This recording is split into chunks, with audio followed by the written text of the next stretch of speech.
hoje nós vamos falar de equilíbrio, não é? Não é, Eric? Nós vamos falar de equilíbrio. Eu quero apresentar, então, com muito carinho, Eric, eu queria estar perto de ti, queria muito que tu estivesse aqui na nossa região. Aqui já esfriou, está um friozinho gostoso. E quem sabe a gente consiga te trazer para um workshop, que é o desejo da rádio, a gente fazer programas, atividades assim.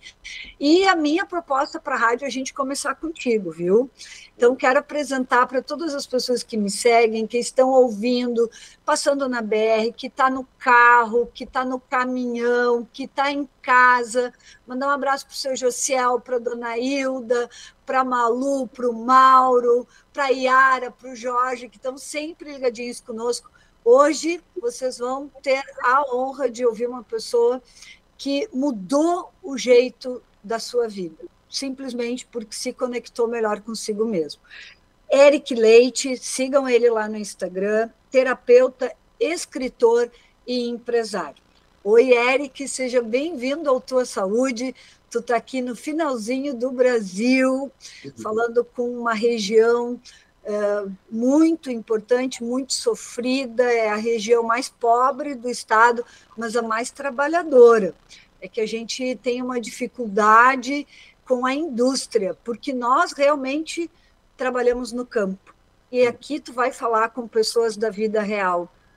Coisa boa, coisa boa. Muito obrigado. Primeiro, muito obrigado pelas honras aí, fico muito feliz aí com suas palavras.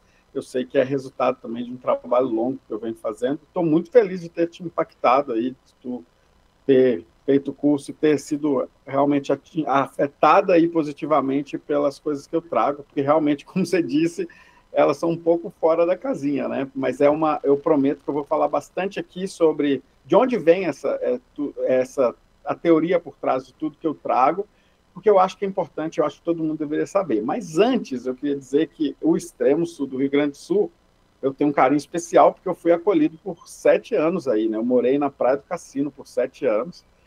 Eu não sabia disso. Demorei.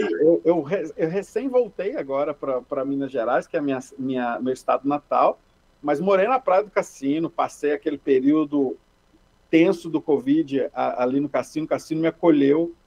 Eu olhava para aquela praia, todo dia eu morava de frente para a praia, eu falei assim, falam que é a maior praia do mundo, eu vou atravessar. E um dia eu atravessei a pé a praia inteira, fui 8 dias atravessando a praia, foi um dos movimentos internos mais interessantes que eu fiz na minha vida, porque essa caminhada é para você olhar para dentro, viu? E é uma maravilha aquela praia, né? E fora isso eu fiz grandes amizades e aprendi muito. Minha primeira turma de Ayurveda, que é a medicina que eu estudei, ela foi aí em Pelotas, onde você está, para depois ela se expandir pelo Brasil inteiro. Então, eu tenho um carinho especial pelo Rio Grande do Sul e principalmente pelo extremo sul do Rio Grande do Sul, que me acolheu tão bem, né? Então, já dizendo para todo mundo aí do Rio Grande do Sul e principalmente do extremo sul, estou com vocês e amo demais esse lugar aí. Então, tu conhece bem nossa região, não preciso te apresentar. Então, é para essas pessoas que tu está falando.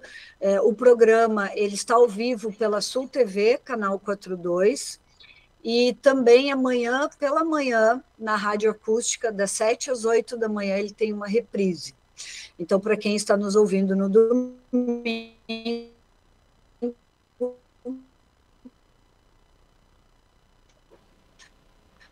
é um bom dia, saúde para ti, com toda a tua bagagem, todo o teu conhecimento, todas as coisas que tu já viveu, pelo que tu já estudou. Tu consegue definir saúde? Olha, eu vou pegando a base do que eu estudei na Índia, e eu preciso dizer para todo mundo que as bases sobre saúde que eu gosto de falar, elas originam da Índia. E aí eu queria falar, antes de definir saúde, uma curiosidade que pouca gente sabe, inclusive nas faculdades de medicina e de saúde em geral, é que a primeira medicina que a gente tem registro na humanidade é a medicina Ayurveda, né? Que ela remonta a mais de 5 mil anos de escrita, ou seja, de prática tem muito mais tempo, né?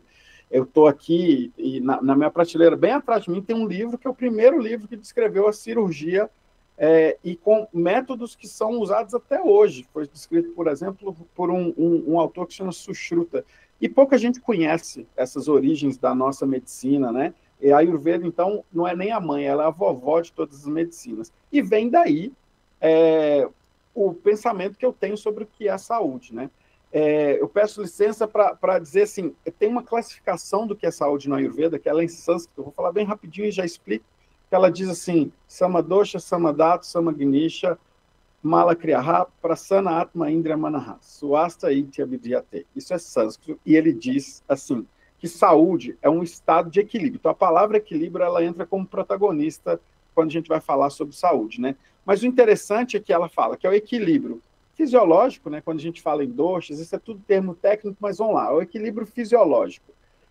E nesse equilíbrio fisiológico tem uma importância também para as excretas. Então, as excretas estão em ordem, está fazendo cocôzinho, xixizinho, tudo direitinho, está em ordem, isso é muito importante e a gente negligencia muito, né?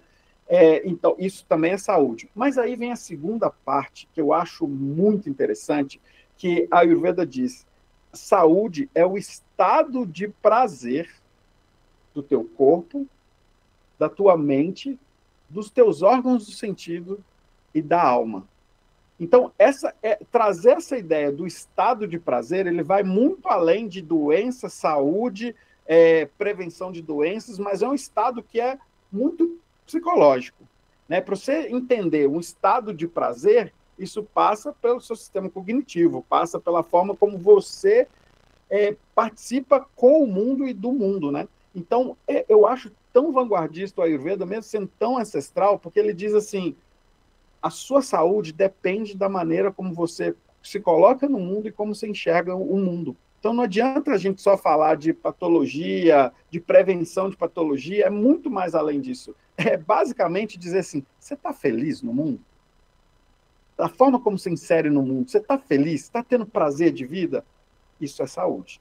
O contrário disso é adoecimento. E se a gente for além, o Ayurveda ele traz um processo, uma reflexão tão bonita que diz assim, a gente só consegue ter esse estado pleno de prazer quando a gente entende a nossa presença enquanto alma no mundo. Ou seja, nós somos um reflexo do que é todo o universo. A gente é uma alma que está aqui, vou usar a palavra Deus, que está aqui porque Deus colocou a gente aqui. E esse entendimento é o caminho da felicidade.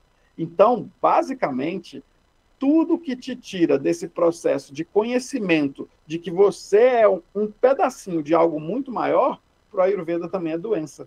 Isso eu acho lindo demais, entende? Explica para nós o que é Ayurveda, então, para as pessoas entenderem. Muito bom, vou explicar.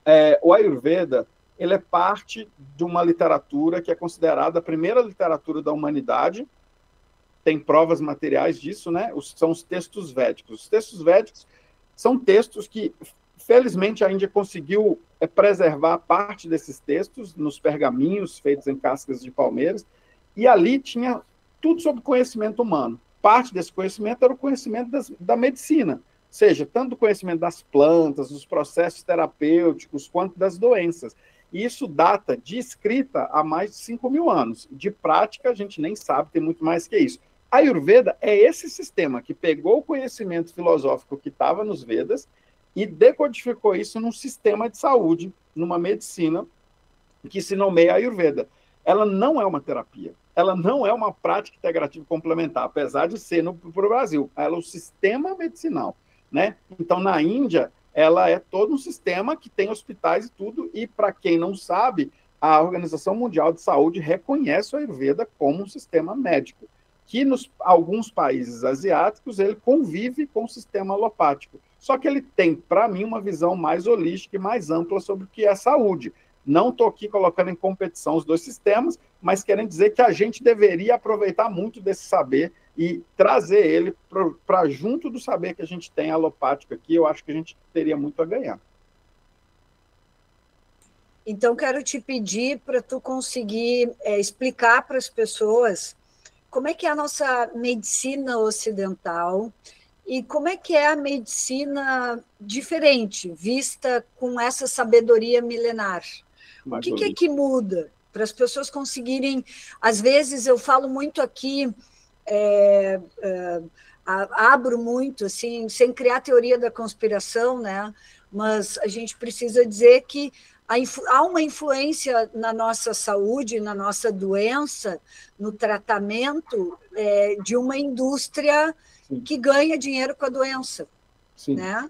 E tu consegue me ajudar a explicar para quem está nos ouvindo a diferença entre esses sistemas? Claro, consigo sim. E eu acho que tem duas dimensões. Tem uma dimensão política, né, e tem uma dimensão que é da construção de saber. Né? Então, eu vou começar por essa.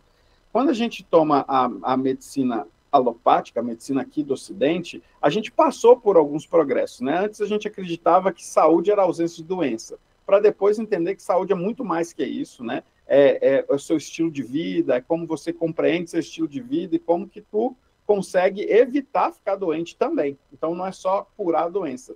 Só que ainda, quando a gente pega no prisma do Ayurveda, eu acho que ainda é uma visão muito limitada. Na minha opinião, gente, eu não quero causar nenhuma briga, né, com ninguém, assim, mas eu acho que existe um processo que é maior do que isso, que é como você se coloca como ser num sistema que é muito complexo. Né? Ou seja, quando a gente entende sociedade, entende o mundo, entende natureza, a gente é mais do que o somatório disso tudo. E a teoria sistêmica fala muito disso, né? Porque a individualidade é muito importante para o sistema, e o sistema não é só a soma da individualidade. Ou seja, o que eu estou querendo dizer? Como eu me insiro no mundo reflete a minha relação com a saúde. Então, saúde, quando eu trouxe aquela ideia de saúde é o estado de prazer, esse estado de prazer passa sobre a minha inserção social, passa sobre a minha inserção familiar, passa sobre os meus cuidados para evitar a doença, né? Passa sobre a minha rotina cotidiana, que o Ayurveda trata muito, fala muito sobre as rotinas do cotidiano para manutenção da saúde, passa sobre o entendimento das patologias, óbvio, mas tem um lugar que é um ponto para mim de inflexão, que diferencia muito a medicina Ayurveda da medicina alopática, que é o estado da alma. O Ayurveda, o princípio do Ayurveda, traz como ideia esse estado da alma. A gente, para funcionar, existe uma bateria chamada alma. Sem ela, nada existe. O princípio da medicina parte daí. Enquanto, na medicina alopática, muitas pessoas estão tentando insistir para trazer como parte associada à medicina, né, até o Ministério deu um movimento sobre isso agora, a espiritualidade ali dentro. Quando eu falo espiritualidade, estou falando de religião, não. Se a gente tem uma alma, e todo mundo aí, que independente da religião, seja cristão ou não, e concorda com isso, porque a alma é parte fundamental de todas as religiões, se a gente tem uma alma, essa consideração sobre a alma, ela precisa estar nos processos de saúde também, porque a alma existe, não dá para negar, entende? E aí, tem uma outra coisa, há 4.500 anos o Ayurveda falava que as doenças se iniciam no apego, ou seja, se existe apego a alguma coisa, existe doença. E aí, o mais incrível disso é que quando a gente fala isso, a gente está jogando o processo de adoecimento para uma questão mental. Apego é mental, é psicológico. Então, quer dizer que há 5.000 anos o Ayurveda já tinha o domínio da psicologia, coisa que no Ocidente demorou muito tempo, né? Então, assim, existe algo que é ancestral de uma tecnologia, uma sofisticação humana que a gente precisa entender. A gente precisa evoluir junto com os aparelhos, com a inteligência artificial, as cirurgias a longa distância, precisa da tecnologia humana. A gente precisa dessa tecnologia humana que entende corpo, mente e alma. Eu acho que essa é a grandeza do Ayurveda. E aí vem uma segunda dimensão, que é a dimensão política, que tu já ilustrou, e a gente sabe disso. Existem várias dimensões aí, por exemplo, as pesquisas, né? Tem muita pesquisa séria, muita pesquisa interessante que faz a evolução da medicina acontecer e o entendimento sobre saúde. E a gente sabe também, isso não é novidade, que existe muita pesquisa que é paga por grandes indústrias, indústrias alimentícias, indústrias de tabaco, indústrias até que não tem nada a ver com saúde. Eu mesmo participei uma vez, assim, de visitante de uma conferência fora do Brasil que estava sendo patrocinada pela indústria da bebida. Né? E eu achei aquilo muito estranho, assim. E o presidente da associação de produção de bebidas, ele estava nesse congresso lá, garantindo que o evento fosse regado de bebidas alcoólicas. Nada contra beber bebida alcoólica, eu não bebo, mas não é o lugar no processo de saúde. E aí, nesse processo político, eu acho que a indústria farmacêutica desempenha um papel muito importante, negativo também, que é de fazer esses lobbies para que os remédios... E até, às vezes, cria problemas para disponibilizar remédios. E o Ayurveda é muito interessante nisso, porque quando a Índia entendeu esse processo, né, agora na modernidade, ela fez um compromisso assinado com a Organização Mundial de Saúde que todos os medicamentos que tivessem descrição nos textos clássicos do Ayurveda, e são vários, e para diferentes patologias, o Ayurveda já falava de diabetes há muito tempo atrás, né? Há 4.500 anos. Todos os remédios que têm descrição lá, eles são proibidos de ter patente. Isso já coloca a gente num lugar completamente diferente, né? A gente não fica à mercê dessa indústria que quer patentear remédio e controlar tudo por aí, controlar o que é saúde e o que é doença, inclusive. Então, essa perspectiva me chamou muita atenção quando eu estava na Índia estudando, sabe? E aí, eu acho que quando você me pede fazer essa comparação, eu acredito que é um lugar de aprendizado para a gente aqui no Ocidente também. Entender que saúde não é uma matéria que a gente brinca de chefe e dominado, sabe? Saúde ela tem que estar disponível para todo mundo. E é por isso que eu gosto muito da vertente da medicina familiar, quando a gente vê todas as vertentes da medicina, né? Que ela entende o lugar onde você mora, o saneamento básico e toda a família ali, né? Eu acho que é o que mais aproxima um pouco com a medicina Ayurveda. Eric, eu preciso que tu soletre Ayurveda, tá. Porque o pessoal já está pedindo que vai começar a estudar e quer entender um pouco mais. Tá. Ayurveda é A-Y-U-R-V-E-D-A. Ayurveda. Que significa? Veda é sabedoria, Ayura é vida, é a sabedoria da vida. Né? É a forma que os textos clássicos védicos tentaram explicar sobre a existência humana a partir de um prisma de como funcionam os nossos corpos, físico, mental e espiritual. Né? Então tem um processo muito grande aí. E daí desdobra vários assuntos que a gente vai falar hoje, né, sobre essa medicina. Vamos falar da alma, então, vamos falar da frequência da alma, porque o curso que eu comprei de ti era a frequência da alma. Eu, de repente, me deparei com o teu vídeo falando de uma coisa que eu realmente acredito, que as pessoas vibram, emanam energia, muitas vezes isso... Eu sou enfermeira, então eu sentia, né, o peso de algumas pessoas, ou o alívio de outras, até no cuidado, mas tu fala, inclusive, de que se tu vibra, se tu consegue ter uma frequência da alma boa, tu consegue, inclusive, ter prosperidade financeira. Claro. Né? Uhum. Mas, assim, no curso, tu fala muito sobre gratidão. Uhum. E eu queria, assim, que tu... Nós temos que fazer um intervalo, mas nós vamos tocar o máximo que dá. A hora que precisar, vou te interromper. O Bruno já está aqui querendo fazer pergunta. Vamos tocar. Tá ótimo. Então, tá. A gente vai para o intervalo agora? Não, pode ir falando, então, eu te aviso. Então, vamos lá. Olha só, eu tenho muito hater também por causa disso, viu? Quando eu vou falar de vibração, do campo vibracional, tem muita gente que acha que é charlatanismo, mas quando eu comecei a falar de Ayurveda aqui, é exatamente para começar a ilustrar que esse saber que eu trago para os meus cursos e para as comunicações que eu faço, ele tem um lugar que é ancestral e que vem de uma medicina que é muito bem consolidada, né?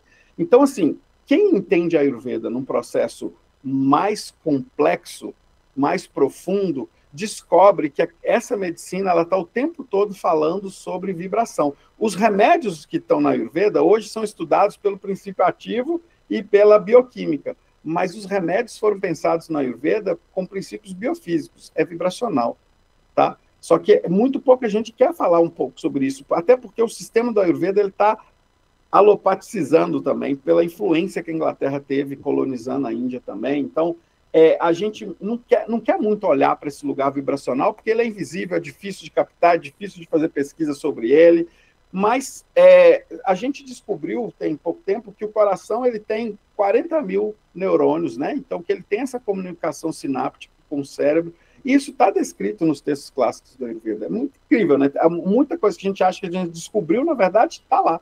Está escrito lá. E, segundo a medicina Ayurveda, o coração é como se fosse a casa da mente e da alma, tá? E essa alma, para a medicina Ayurveda, ela é meramente, e muito importante, a expressão divina dentro de você. É como se Deus residisse dentro de todo mundo e está dentro do coração. Entende? Então, assim, a alma não é esse espírito que a gente vê no filme ou essas teorias que a gente tem aqui das doutrinas aqui no Ocidente. A alma é Deus dentro de você.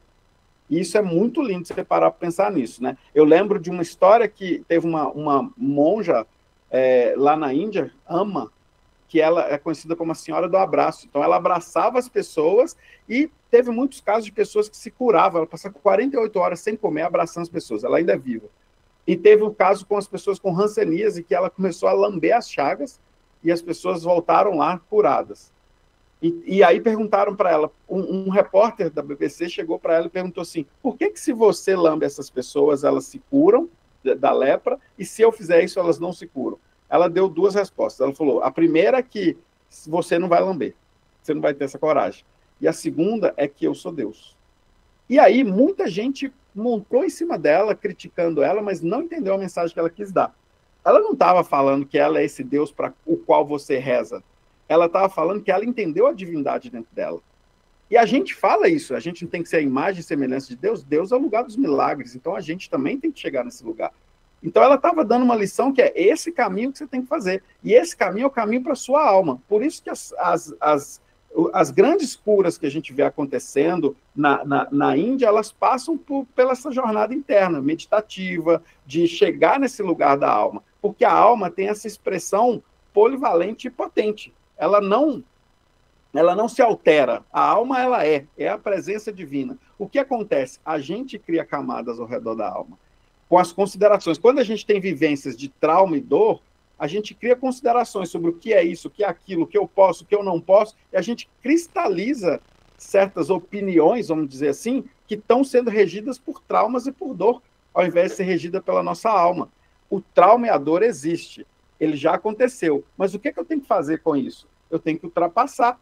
Eu tenho que aprender a sair desse trauma e dor para que eu consiga viver plenamente, né? Então, para que a minha alma expresse o potencial dela, para que eu possa, nas minhas pesquisas meditativas, na minha introspecção, nas minhas orações, chegar cada vez mais perto dessa potência da alma. E quando eu criei o programa Frequência da Alma, o meu objetivo era, olha para dentro, porque lá dentro você tem várias respostas. Só que tem muitos impeditivos. Esses impeditivos são as dores que foram cristalizadas na sua trajetória, que muitas vezes é de vivência tua mesmo, muitas vezes ela é sistêmica, ela faz parte de uma relação dos seus ancestrais, que você só herdou. Muitas vezes elas são institucionais, você acredita no que a instituição está te dizendo e você nunca paga para ver.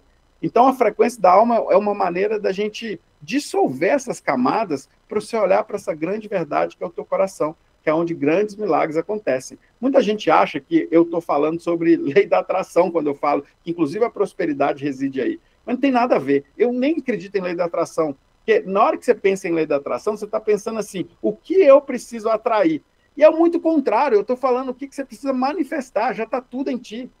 Tu já é perfeito. Entende? Tu é a imagem e semelhança de Deus, segundo o que os cristãos falam. Eu não tenho religião, mas eu gosto muito da trajetória de Jesus Cristo, né? Então, assim, tu é perfeito. Vamos em encontro dessa perfeição? Existe algo que é perfeito dentro de ti. Mesmo com as imperfeições tuas, tem algo dentro de você que é perfeito. Isso precisa expressar. É daí que vem a intuição, é daí que vem a capacidade da pessoa chegar numa cura e, de repente, falar assim, o médico falar, não sei como você se curou, mas eu sei que aconteceu. Isso é mais comum do que a gente imagina, né? Então, esse é o processo da frequência da alma. Bruno, está passando o horário do intervalo? Isso, Fábio. Quer fazer a pergunta já para o próximo bloco? Claro, vou já deixar então para o nosso convidado a seguinte pergunta. Como é que a Ayurveda entende as emoções como raiva, medo ou tristeza em termos vibracionais? Elas afetam o nosso equilíbrio? Mas eu peço que ele responda depois. Primeiro vamos falar aqui de Agência 97K, que o seu resultado pode ser melhor. Pata Negra Empório Gourmet, comer bem para viver melhor. E a gente vai pro break então, Fábio. É isso aí, nós voltamos já, não sai daí. Convida as pessoas. Importante dizer, eu sou cristã. Eu acredito em um Deus vivo, que ele tem que estar dentro de mim.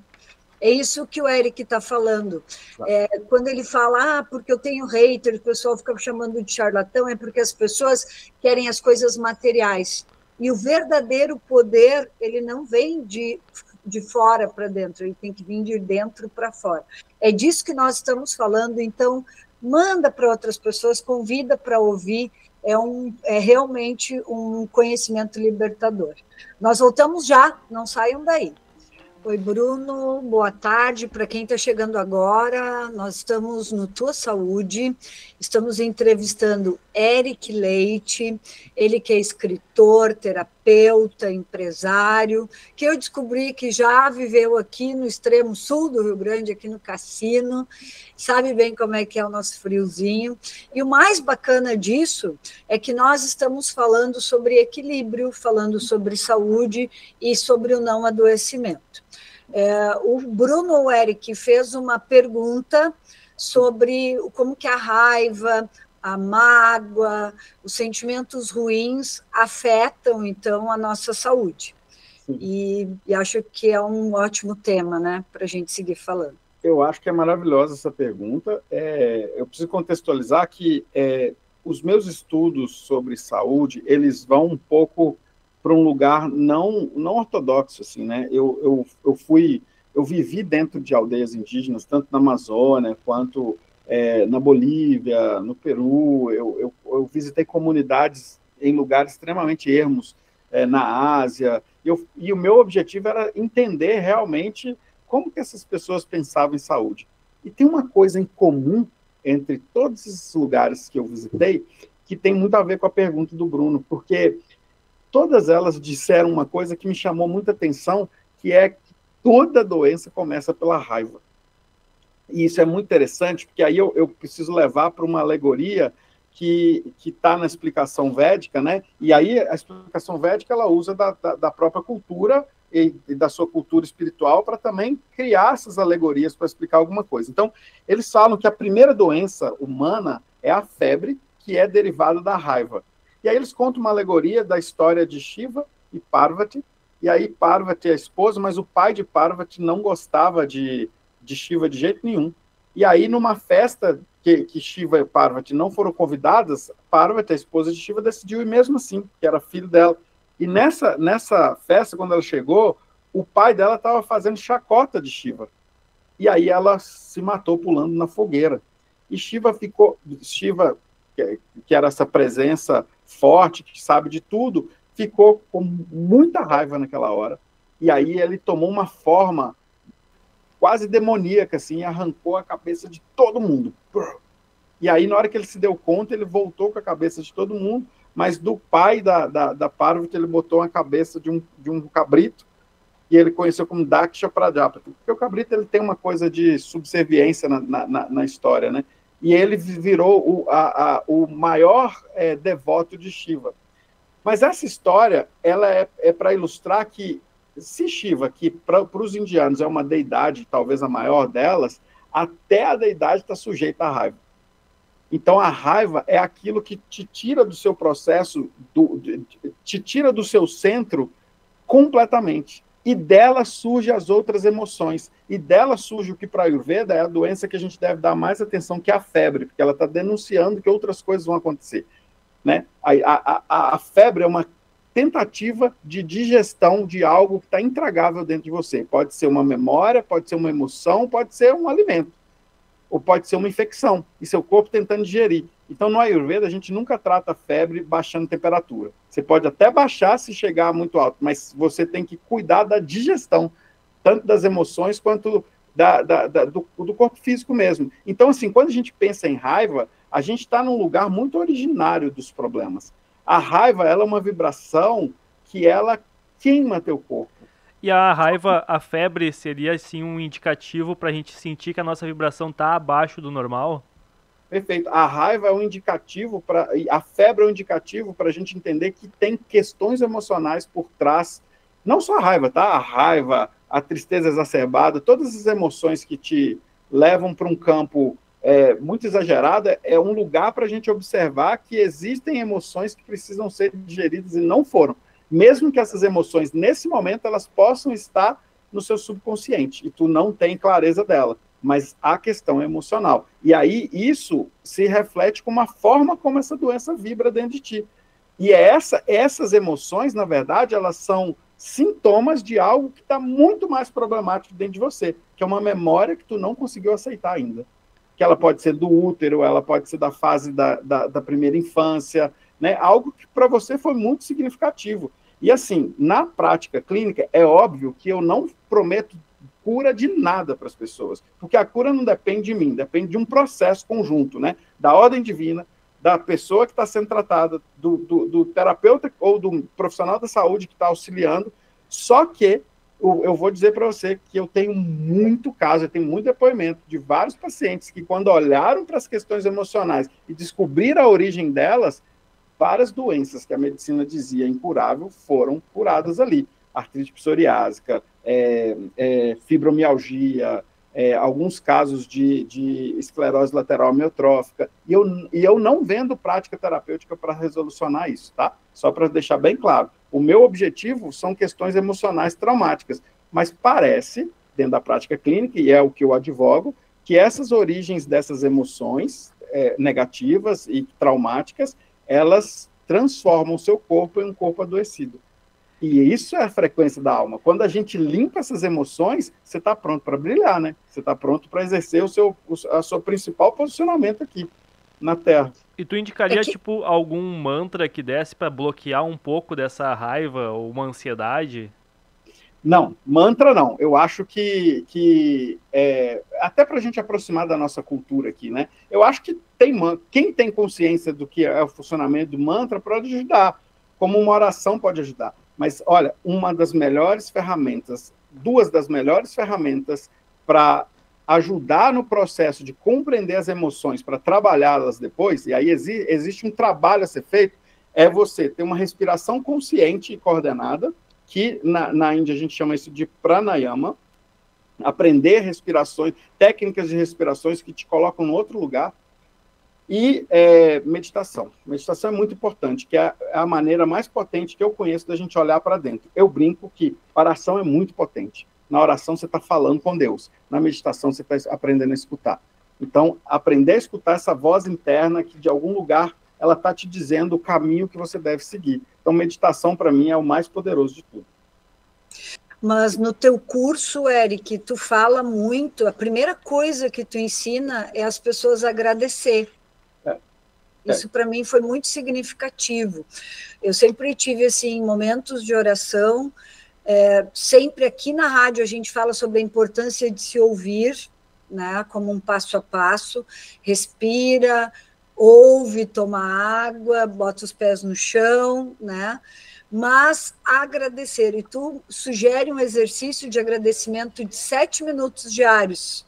Eu queria que tu falasse sobre isso e acho que esse é um grande ensinamento para hoje.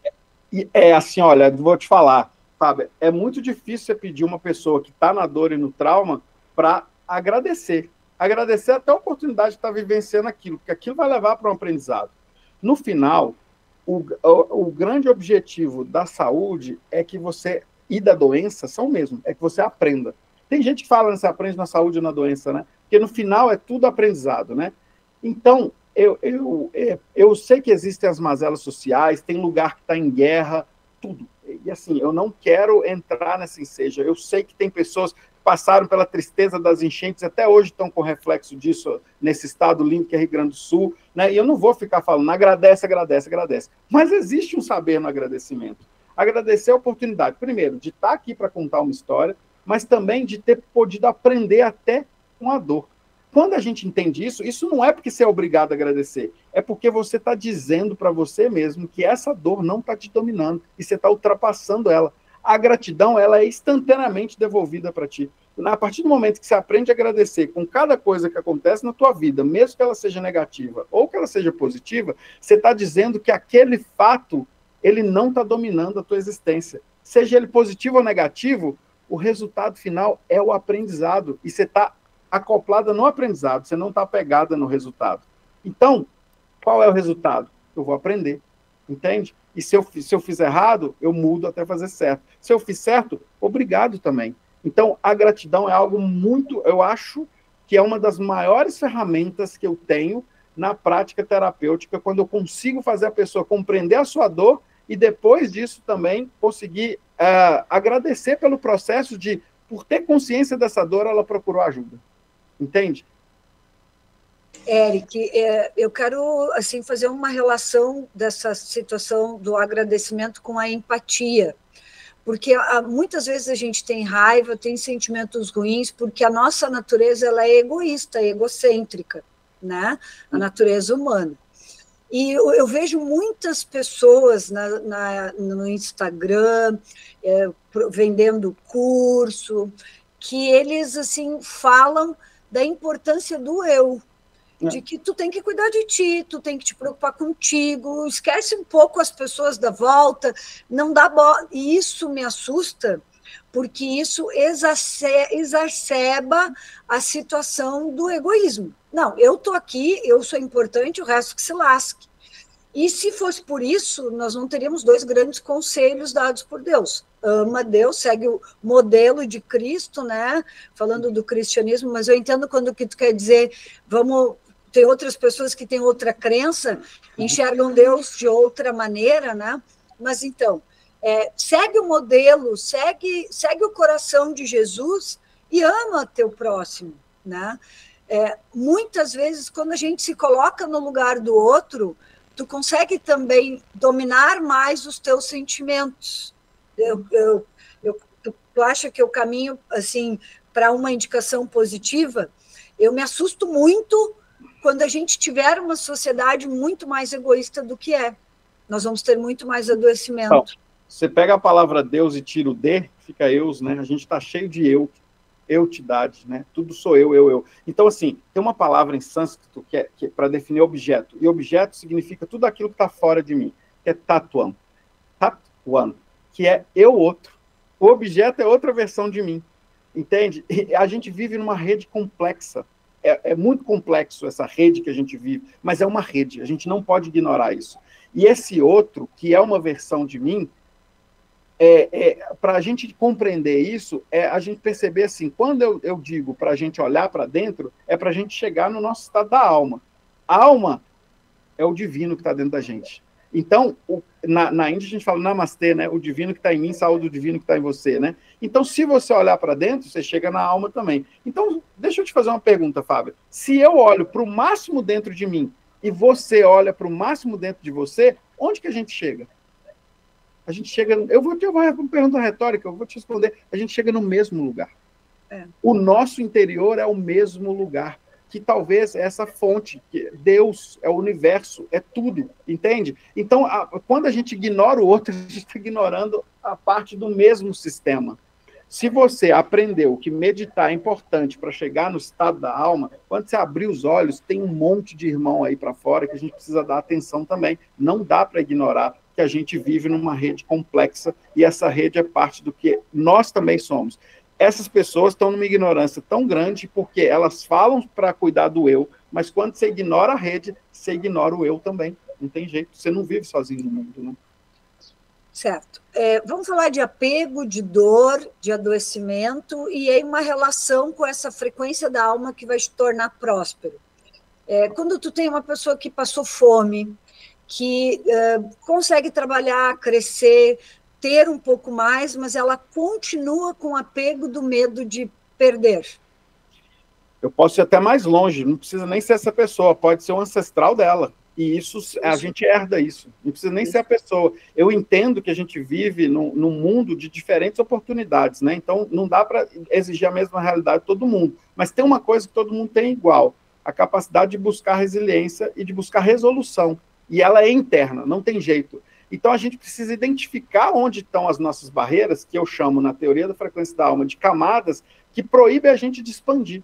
Olhar para isso não é fácil, tá? Por isso que é um processo terapêutico, por isso que eu certifico pessoas para fazer isso também, porque eu sei que não é simples assim. Mas quando tu olha para isso, para esse processo, e entende essas dores, entende que você está deixando de expressar a sua potência máxima, o frequência da alma vem aí. São técnicas para dissolver essas camadas para que você consiga expressar o seu máximo. E nesse máximo, você tem resiliência. E nesse máximo, você é protagonista da sua vida. Nesse máximo, você entende que você tem uma missão. Entendendo que você tem uma missão, você entende seu lugar no mundo. O que é prosperidade, se não isso? E quando você entende isso, você entende seu valor. E se você quiser cobrar por isso, você sabe o valor que você tem. É assim que a gente muda o nosso interior e o nosso exterior, entende? É por isso que eu falo que a prosperidade está intimamente ligada com o conhecimento. conhecimento é maior que o conhecedor sempre. Então, a gente sempre olha para dentro para expandir o nosso conhecimento. Quanto mais a gente conhece, mais a gente está com caminhos para que a gente consiga entender o que é prosperidade para a gente e ir atrás cada vez mais dela. Porque é muito bom. Você não precisa chegar no máximo da sua prosperidade. Se você já estiver nesse caminho, você já vai ser muito feliz. Entende? E a prosperidade aqui não é só financeira, também, né, Eric? Mas é uma prosperidade de vida, de estar pleno. Pode ser que viver bem para ti seja viver no meio do mato. E isso é massa, porque tu está liberto de várias coisas que são amarras, que muitas vezes são colocadas pela própria sociedade, não é? Muito bom. Com certeza. Eric, está acabando, infelizmente. Eu quero te deixar aí uns minutos para tu fazer um fechamento. 1 hora é muito pouco, pessoal, para vocês entenderem realmente tudo que... quero pedir para que vocês sigam o Eric, conheçam o trabalho dele, né? Muito rápido, para não parecer... Às vezes o meu filho diz muito assim, mãe, tem que tomar cuidado para não parecer louca, tá?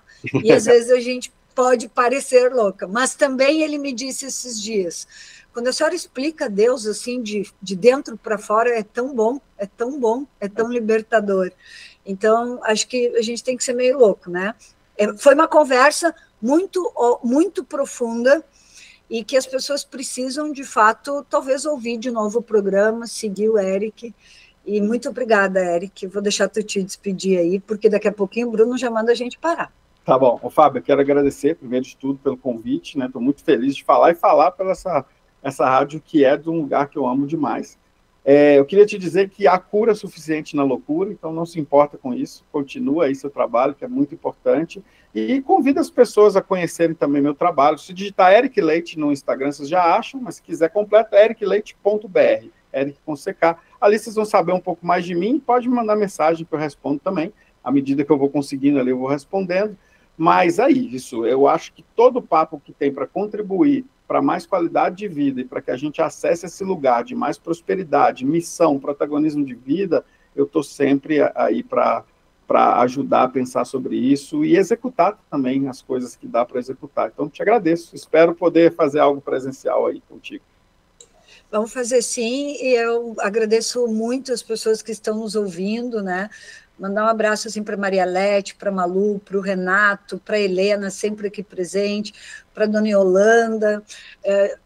Ser poderoso além da medida é o que o mundo precisa, que as pessoas se encontrem e que se encontrem aí nessa glória da presença de Deus. Eita, aí vai ser paraíso, né? Aí vamos viver em outro lugar. Amém. Bruno, é contigo, então... Finaliza aí o programa para nós. Pode deixar, Fábia. Agora é 1h57. Quero falar da Pata Negra, dos produtos naturais, saudáveis, importados e artesanais, cerveja sem glúten, vinhos chilenos e muito mais você encontra na Pata Negra Empório Gourmet. Rua Manuel da Silva Pacheco, 676, contato 51993 625-460. A imagem da sua empresa é crucial. A identidade visual é responsável por transmitir a mensagem certa para o seu público. Agência 97K, o seu resultado pode ser muito melhor. Lembrando que amanhã tem reprise, né, Fábia? Amanhã, antes do Galpão da Acústica, tem Tua Saúde. O pessoal pode conferir toda essa temática sobre equilíbrio da alma, né? É isso aí. Das 7 às 8 da manhã, a gente tem reprise. Quem está nos ouvindo no domingo, tenha uma excelente semana com saúde e paz. Se vocês olharem ali atrás de mim, tem umas margaridas, porque eu estou no quarto da minha neta, vivendo um momento muito lindo com a minha filha, muito grata a Deus por isso, e quero dizer para vocês que quando der tudo certo ali, ela tiver nascido, a gente vai dando notícia. Com certeza. Até semana que vem. Bruno, muito obrigada. Obrigado, Eric, Fábio. Gratidão a Deus pela tua vida, e nos acompanhem aí. Nós vamos, semana que vem, trazer um assunto muito especial, porque trabalhamos, né, Bruno, a semana inteira para trazer um assunto especial. Quero agradecer também ao Gil, que está aqui com a gente na mesa. Ah, Gil, um abração, Gil. Vamos entrevistar o Eric aí na Sul TV, no Redação. Um abraço, saúde e paz a todos, até semana que vem.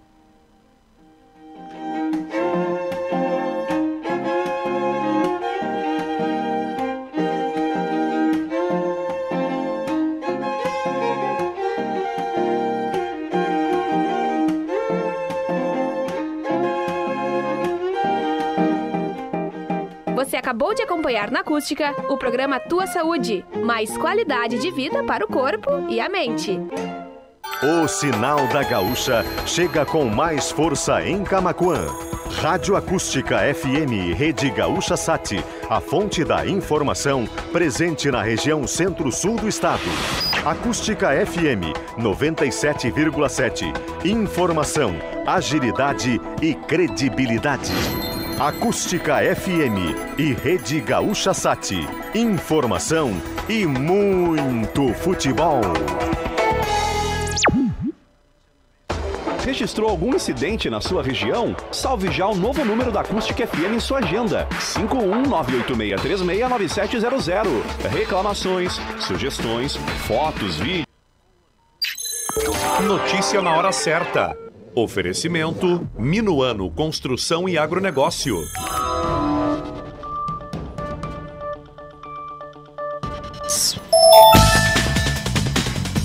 6 feridos seguem hospitalizados após acidente com ônibus que transportava